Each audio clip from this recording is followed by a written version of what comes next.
هاد الأيامات كاينه واحد الحرارة ديال شهر 8. لذلك فكرنا في الصغيورات ديالنا البنيتات ديال متر و50 لتحت. اش من لتحت تمالا سراق الزيت زعما ما بين متر و50 دوك بنيتات الصغيورات. حفاظا عليكم في هاد رمضان خفناكم توكحوا لينا ما انتوما اقتصاديات.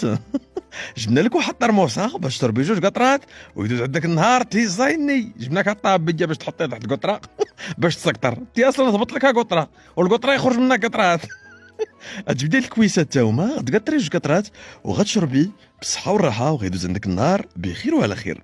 وهكذا غنحافظوا عليكم باش نبقاو معنا في المجتمع، ما نبقاوش مع الطويلات اللي جدي حدا تعفط عليك. حيت الصغيورات ترى صغيورات تا خدي شربي قطره دوزي النهار قلت لك قوته اي حاجه يا ودي صمنا بكري تصحري بجوج قطرات صبحي ديالك.